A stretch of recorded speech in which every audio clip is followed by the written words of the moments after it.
के बिना बाधाएं ही होती हैं जो मनुष्य के परिष्कार का कारण होती हैं। तो वो लिखते हैं कि वर्षों तक वन में घूम घूम बाधा विघ्नों को चूम चूम से धूप घाम पानी पत्थर पांडव आए कुछ और निखर सौभाग्य न सब दिन सोता है देखें आगे क्या होता है। मैत्री की राह बताने को सबको सुमार्ग पर लाने को दुर्योधन को समझाने को भीषण विध्वंस बचाने को भगवान हस्तिनापुर आए पांडव का संदेशा लाए। क्या दो न्याय अगर तो आधा दो, दो न्याय अगर तो आधा दो, पर इसमें भी यदि बाधा हो तो दे दो केवल 5 ग्राम रखो धरती अपनी तमाम, हम वहीं खुशी से खाएंगे परिजन पर असीना उठाएंगे। और दुर्योधन वह भी दे न सका आशीष समाज की ले न सका, उल्टे हरि को बांधने चला जो था असाध्य साधने चला। जब नाश मनुज पर छाता है पहले विवेक मर जाता है।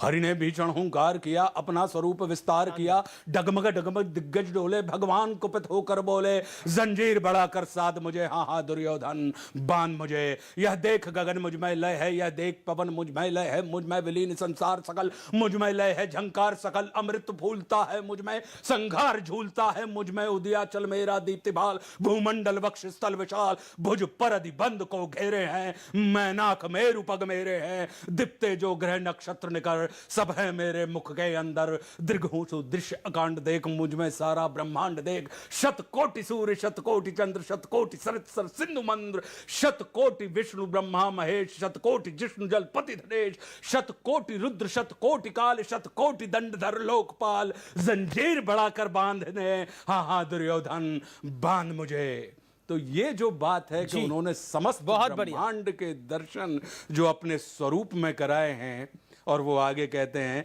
कि सूने को साध न सकता है वो मुझे बांध कब सकता है। और मैत्री का मूल्य न पहचाना, हित वचन नहीं तूने माना, मैत्री का मूल्य न पहचाना, तो ले मैं भी अब जाता हूं अंतिम संकल्प सुनाता हूं, याचना नहीं अब रण होगा, जीवन जय या कि मरण होगा, टकराएंगे नक्षत्र निकर, बरसेगी भूप पर वनि प्रखर, फण शेष नाग का डोलेगा, विकराल काल मुंह खोलेगा, दुर्योधन रण ऐसा होगा फिर कभी नहीं जैसा होगा, भाई पर भाई टूटेंगे, वायस श्रृगाल सुख लूटेंगे, सौभाग्य मनुज के छूटेंगे, विश्व बाण बूंद से छूटेंगे, आखिर तू भूषाई होगा, हिंसा का पर्दाई होगा। थी सभा सन सब लोग डरे, चुप थे या थे बेहोश पड़े, केवल 2 नर न अघाते थे, धृतराष्ट्र विदुर सुख पाते थे, कर जोड़ खड़े प्रमुदित निर्भय, दोनों पुकारते थे जय जय। तो ये जो श्री कृष्ण का दर्शन है, इसमें हमको और आपको ये पता लगता है कि वो किस वसुधैव कुटुंबकम की बात कर रहे हैं। तो जब व्यक्ति हम और आप इस चेतना के साथ जुड़ जाएंगे तो भारत की जो विविधता है, भारत की जो संस्कृति है, भारत की जो सभ्यता है, सभ्यता और संस्कृति ये दोनों एक नहीं होते, इनके बीच में अंतर होता है। सभ्यता का मतलब होता है कि हमारे पास क्या है, और संस्कृति का मतलब होता है हम कैसे हैं। तो क्या है और कैसे हैं के बीच में अगर ये एक रूपता का संपादन हम और आप स्थापित कर लें तो वह दिन दूर नहीं जहां पर जैसे हम विश्व गुरु यानी हमने हमारे यहां भारत के आकाश से पूर्व से हमेशा धर्म का नाद गूंजा है और पश्चिम से हमेशा धन की आवाज गूंजी है। और आज की तारीख में हम और आपने धन को ही संपत्ति मान लिया है या संस्कृति मान लिया है या सभ्यता मान लिया है। तो मेरा ये मानना है कि कुछ लोग जो अपनी संस्कृति को ही संपत्ति मानते हैं और कुछ लोग होते हैं जो संपत्ति को ही संस्कृति मानते हैं। तो संपत्ति को संस्कृति की मानने के मार्ग से हम और आप की तरफ ना बढ़ें, बल्कि संस्कृति ही हमारी संपत्ति है। यदि इस मार्ग पर चलेंगे तो हमारा ये जो अमृत महोत्सव है 75 वर्ष, हमारे जो हुतात्मा हैं जिन्होंने अपने पूरा सर्वस्व बलिदान करके हमको और आपको दास्ता की बेड़ियों से मुक्त कराया है, तो उनकी आत्माएं भी स्वर्ग से हमको और आपको वंदन अभिनंदन करते हुए हमारी और आपकी पीठ ठोकेंगे। आज़ादी के कई नायक रहे,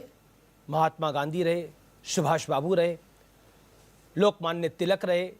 पंडित नेहरू रहे, बहुत नायक रहे, इस आज़ादी के बहुत नायक रहे हैं। इसमें कोई दो राय नहीं है। लेकिन मैं आज आपसे ये जानना चाहता हूं कि जब कहा जाता है कि हमारी आज़ादी जो है,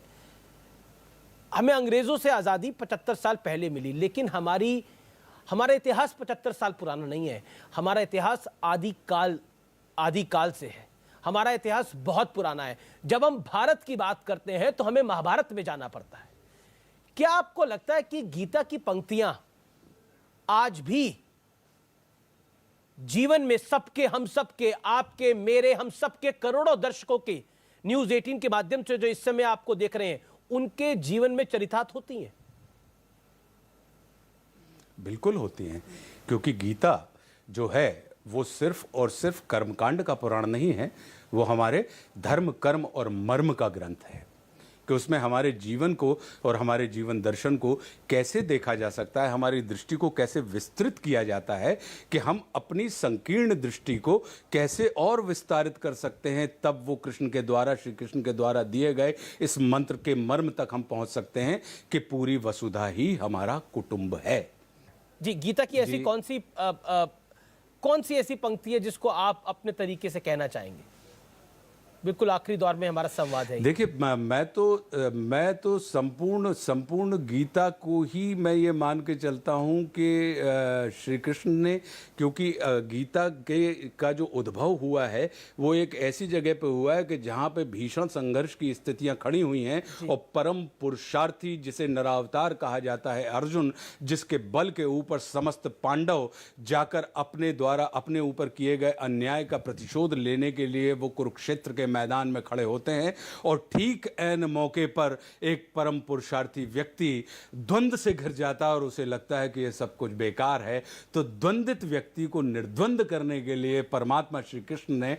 कर्म योग, ध्यान योग, भक्ति योग, इन तमाम चीज़ों की बातें बताई। और ये कितना विलक्षण है हमारा और आपका इतिहास कि यहाँ पे भगवान से भी प्रश्न पूछने की स्वतंत्रता मनुष्य को दी जाती है।